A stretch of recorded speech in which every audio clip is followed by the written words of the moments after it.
postures pour soulager une sciatique. Alors, bienvenue dans cette nouvelle capsule vidéo.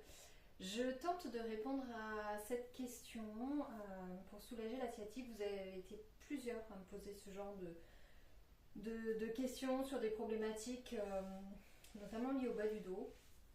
Là, en l'occurrence sur la sciatique.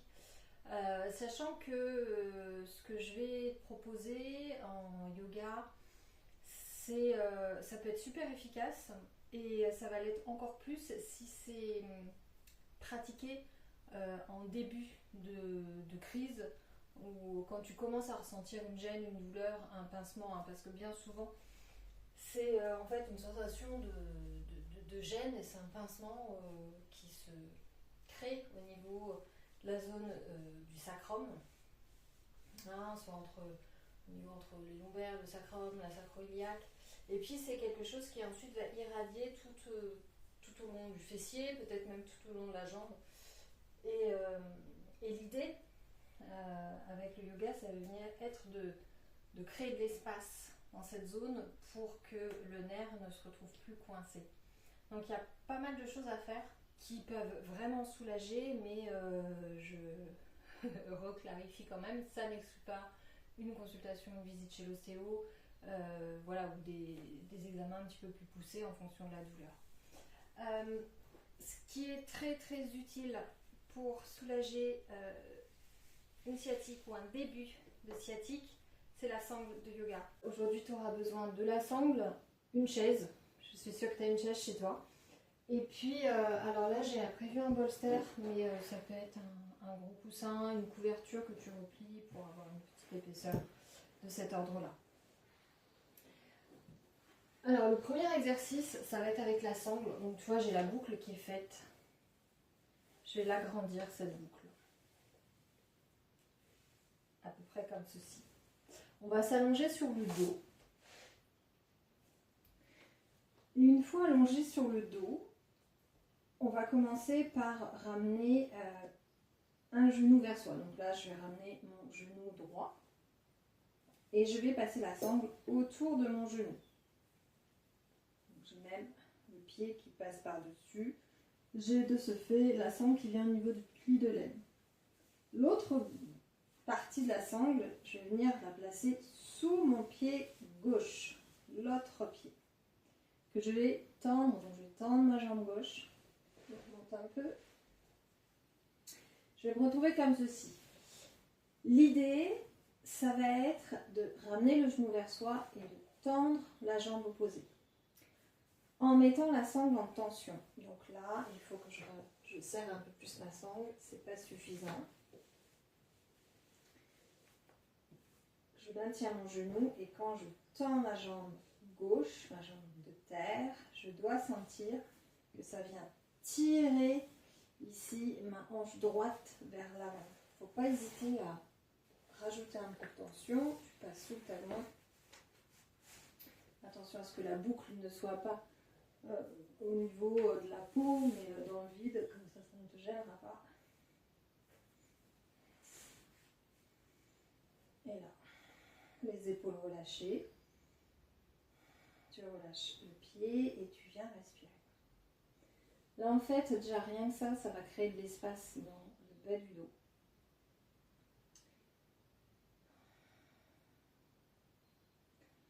Tu restes une vingtaine de secondes, 30 secondes.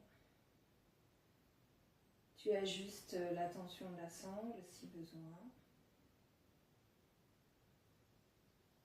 Tu viens avec une respiration abdominale. Tu relâches les épaules à terre. Et je ne l'ai pas dit, mais peut-être commence par le côté qui va bien, le côté qui n'a pas mal. Tu n'as pas de douleur. Et puis on relâche. Quand tu relâches, n'hésite pas à rallonger ta jambe et à sentir la différence, déjà, entre les deux côtés. Et puis on va faire pareil de l'autre côté. Donc je passe sous le genou, là je veux que ça aille sous mon pied. Je ramène le genou et je tire. Et je sens vraiment qu'il y a quelque chose qui emmène ma hanche gauche, cette fois-ci vers l'avant. Donc c'est important de d'abord ramener le genou vers soi et ensuite tendre la jambe de terre. On reste une vingtaine de secondes, tant que ça fait du bien, même un peu plus longtemps si tu veux, mais au moins au minimum 20 secondes.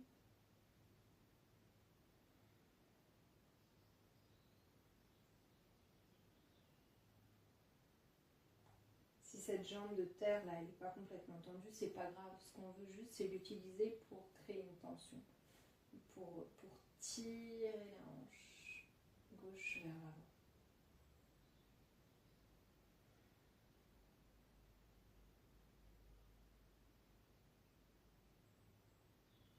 Et on relâche. Tu peux enlever la sangle, étirer tes deux jambes, sentir la différence.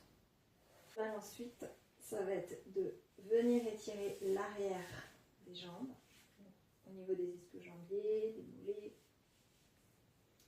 Tu commences jambes fléchies, à gauche, sangle au milieu du pied, on relâche les épaules. Tu amènes ton pied là où tu sens l'étirement, en gardant le genou tendu. Tu respires une vingtaine de secondes, tu peux étirer la jambe de terre si tu veux, ça va être un petit peu plus intense. Donc n'hésite pas à rester plié. Pareil, on a commencé par la jambe qui va bien.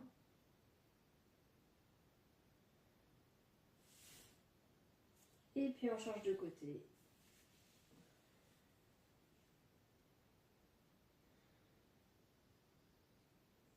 Donc respire bien tout le temps que tu es dans les étirements. C'est important. Puisque ce qu'on veut, c'est détendre, créer de l'espace. Donc si tu respires pas, on va faire que recrisper, recontracter, alors qu'on cherche à faire l'effet inverse. Et on relâche. Ensuite ici, on va revenir avec le genou droit vers soi. On va venir faire une torsion. Donc la main gauche attrape le dessus du genou et je l'amène sur le côté gauche. Je fais tomber mon genou à gauche. J'essaie de garder mon épaule droite sur le sol. Si ton genou ne va pas jusqu'à terre, n'hésite pas à placer un coussin, un support en dessous. Et tu viens ici, la tête à l'opposé. Donc là, ça va créer un super étirement. Et tu vas le sentir depuis tout le haut du dos, le flanc, le fessier, en passant par le sacro-iliaque, le fessier, l'arrière de la jambe. Plus tu ramèneras le genou vers la poitrine, plus ça va intensifier les sensations dans les fessiers. Tu respires calmement.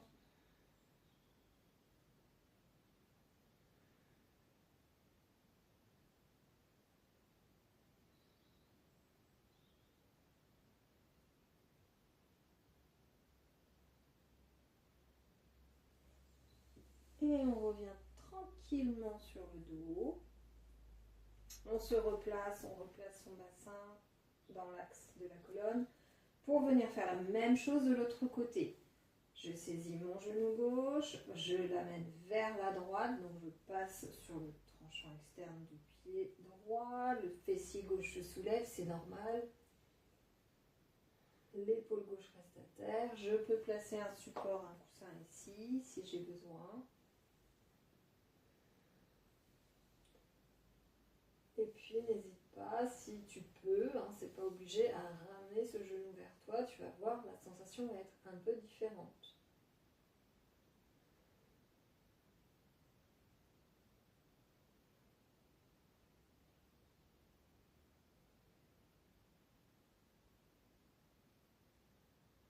Une respiration abdominale. Une fois que tu es là, une fois que tu es installé, essaie juste de relâcher chaque partie du corps. Même au niveau des jambes, des cuisses, des fessiers, des épaules. Et on revient sur le dos. Vraiment, vas-y, tranquille, les torsions, ça peut être intense pour la colonne. On replace son dos. Tu peux étirer les jambes si tu veux et ressentir peut-être déjà une différence. Ensuite, on va tranquillement se redresser en venant se mettre Et ben non, on va pas se redresser tout de suite. Tu vois, j'ai prévu plein de petits... j'ai mes petits croquis là, mes petits pense-bêtes. Ce qui va être sympa, c'est que tu vas prendre le coussin.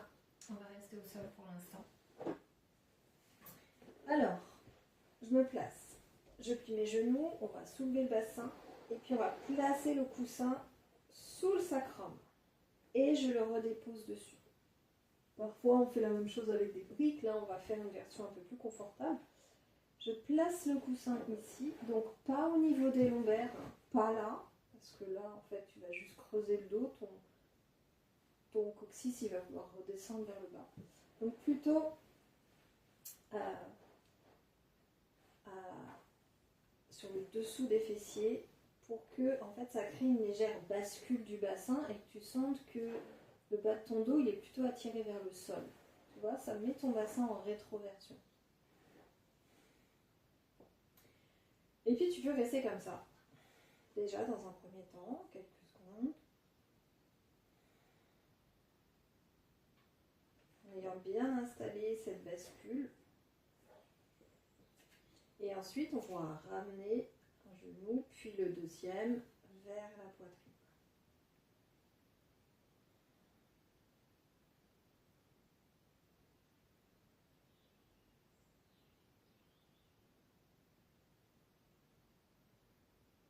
Tu peux fermer les yeux, tu peux venir te concentrer sur ton souffle.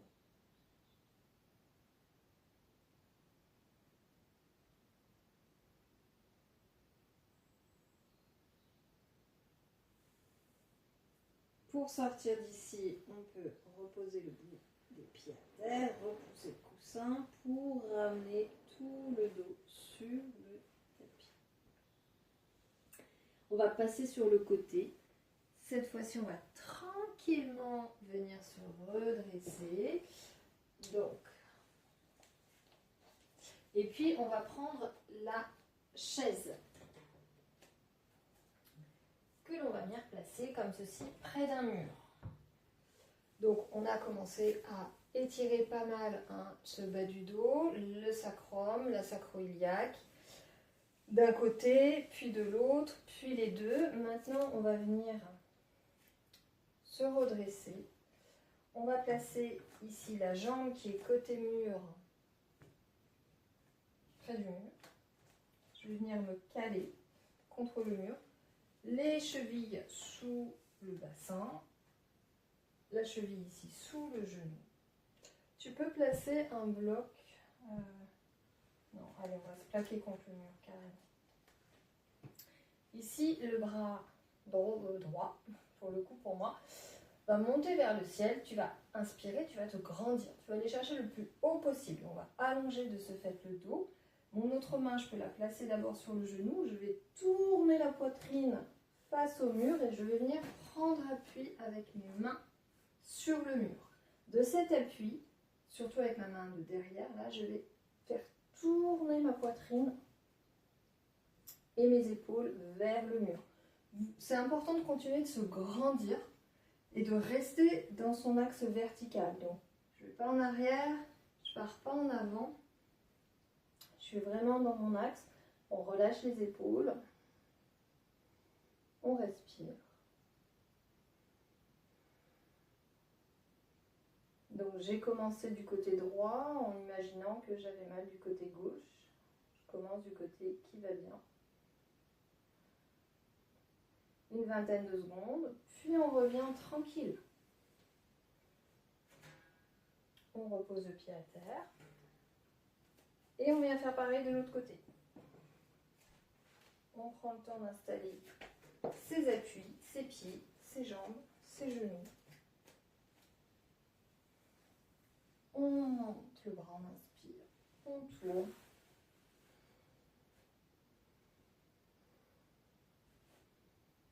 On respire.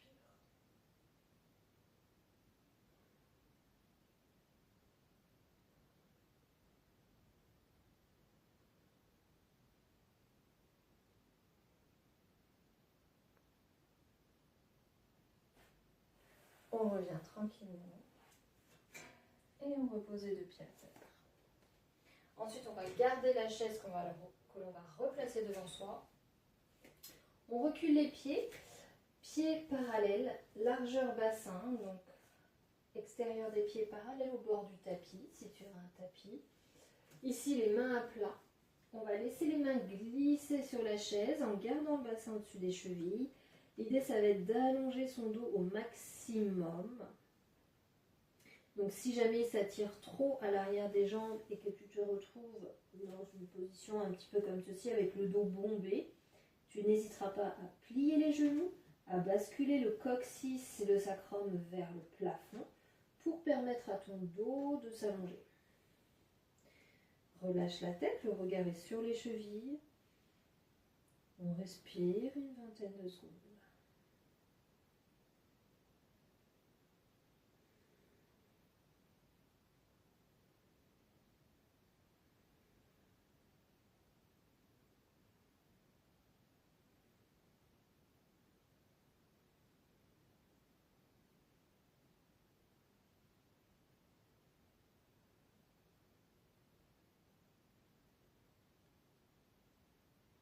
Et on remonte tranquillement en déroulant son dos. On peut rapprocher ses pieds, se redresser. On va reposer ceci. Deux choses possibles. Ce qui peut être sympa aussi, ça va être la posture du pigeon. Tu peux utiliser le coussin ou un bloc si tu as besoin, ou rien du tout. Tu vas voir, peut-être que tu auras besoin de rien du tout.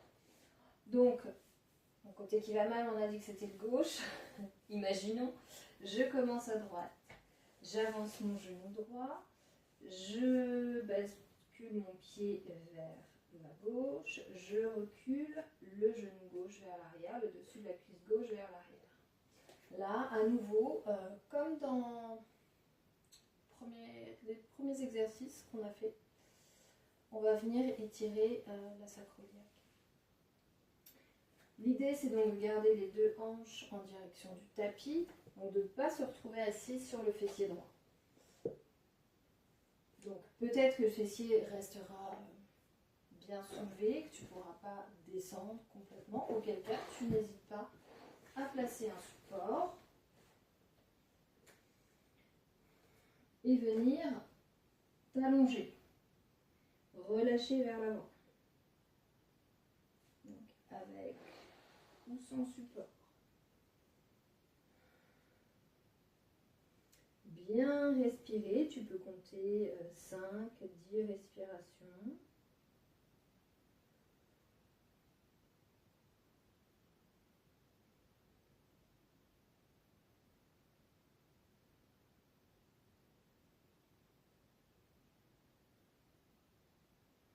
Pour sortir de là, on va faire de façon la plus simple possible. Tu vas passer sur le fessier droit, justement.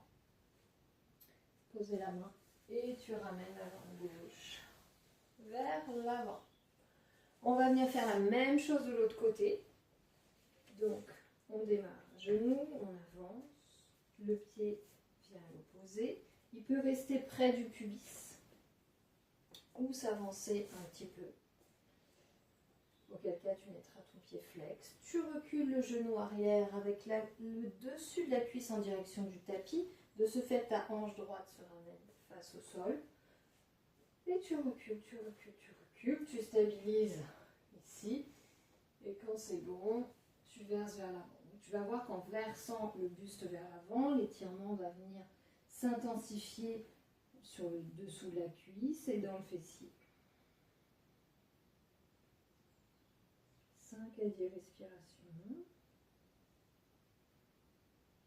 Tu peux en profiter pour essayer de ramener ta cheville droite, la cheville de la jambe qui est tendue derrière, dans l'axe de ta jambe. Souvent, on voit beaucoup de chevilles comme ça qui partent vers l'intérieur. Essaie de conscientiser ça aussi. Et puis si c'est un problème de flexion du pied, n'hésite pas à garder les orteils au sol, mais en essayant de ramener ce pied dans son axe.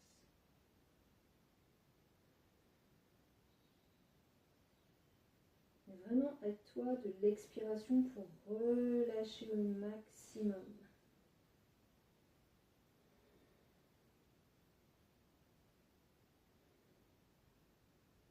Et on ressort, on passe sur la fesse gauche. On ramène les deux pieds devant.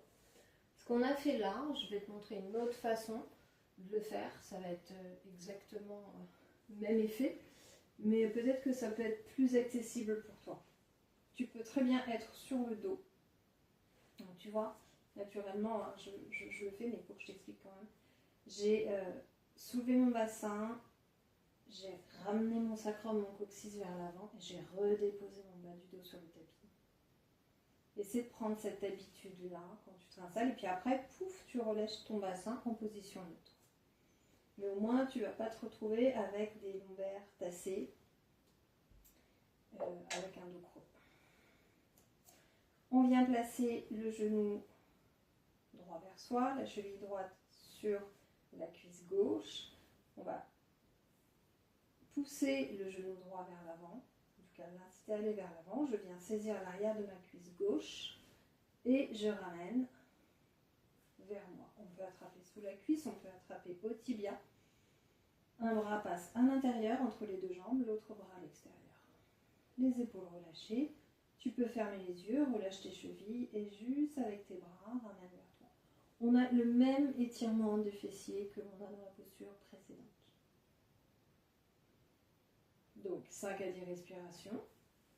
Tu reposes doucement, vas-y tranquille quand tu reposes, vraiment. Et on fait pareil de l'autre côté.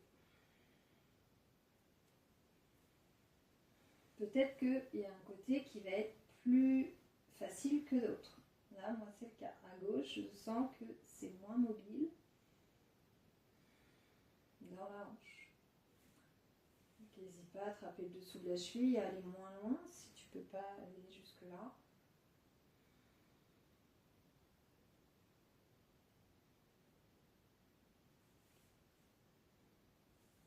Et on repose. Et puis pour finir, ce qui peut être sympa, donc, ce serait d'avoir préparé sa chaise avant. Tu vas l'amener ici devant, on va finir avec une toute petite relaxation. C'est important, c'est pas juste pour le fait de se relaxer, c'est pour que tu ressentes les effets quand même qu'il y a eu au niveau du bas du dos. En fait, tu vas venir poser tes pieds et tes mollets sur la chaise, mais tu vois, là, j'ai les cuisses qui sont en biais, en diagonale. Ce qui serait chouette, ce serait que tu ravances la chaise pour que tes genoux soient quasiment à la plante de ton bassin. Tu ramènes le bassin un peu sous la chaise. De ce fait, ton bas du dos va vraiment se retrouver plaqué sur le sol. Tu peux fermer les yeux et juste venir respirer, relâcher, observer les sensations. Relâche les jambes.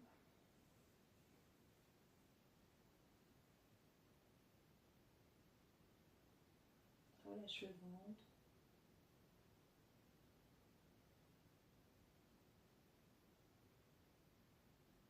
Ressens ton dos en contact avec le tapis, ton dos mais toute ta colonne, ton sacrum.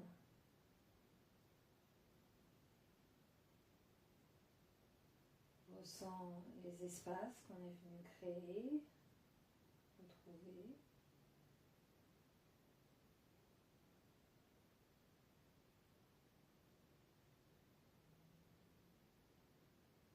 Prends le temps qu'il te faut. Et aussi, au minimum, 30 secondes, une minute, ça serait pas mal. Plus, même si tu le souhaites. Et puis, on pourra ensuite ramener les genoux vers soi, rouler sur un côté, le côté droit. Avec la main gauche, tu te redresses. Et voilà. Donc ça, ce sont des exercices très efficaces que l'on peut faire même avant d'avoir mal, parce que ça sera toujours bénéfique pour le bas du dos qui est très très souvent sollicité. Et vraiment créer de l'espace dans ces zones-là, c'est très utile au quotidien. Voilà, je te souhaite une très bonne journée ou une bonne soirée et puis je te dis à bientôt dans une nouvelle vidéo. Bye bye.